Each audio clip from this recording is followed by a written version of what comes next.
দুর্ঘটনার হাত থেকে রক্ষা পেয়েছে ঢাকাগামী মধুমতি এক্সপ্রেস। কুষ্টিয়া থেকে আমাদের প্রতিনিধি মোহাম্মদ জহুরুল ইসলামের পাঠানো তথ্যচিত্র ডেস্ক রিপোর্টে দেখুন বিস্তারিত।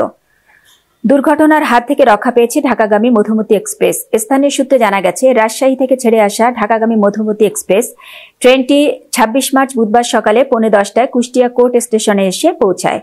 এ সময় ট্রেনের শেষ বগির নিচের চাকায় ধোঁয়া লক্ষ্য করেন স্থানীয়রা। তারা দ্রুত ট্রেনে থাকা কর্তৃপক্ষকে বিষয়টি অবগত করেন। ট্রেন কর্তৃপক্ষ ও স্থানীয়রা বালতি বালতি পানি ঢেলে ১০-১৫ মিনিটের চেষ্টায় ধোঁয়া নিভাতে সক্ষম হয়।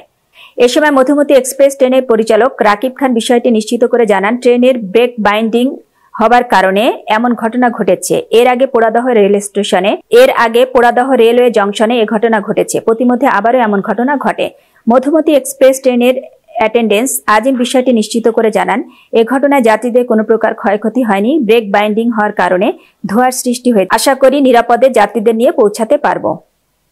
আপনার ওই ব্রেক বাইন্ডিং হয়েছে ওখানে পোড়াদাতে, আমরা ওইটা অ্যাটেন্ডেন্ট দিয়ে সব গাড়ি চেক করা হয়েছে, কিন্তু প্রতিমধ্যে এসে আবার যে ব্রেক বাইন্ডিং হয়েছে এটা তো আমরা বুঝতে পারি নাই। এই প্রতিমধ্যে আবার ব্রেক বাইন্ডিং হওয়ার কারণে এই ব্রেকটা লেগে এই জিনিসটা হয়েছে। এটা এখন ওই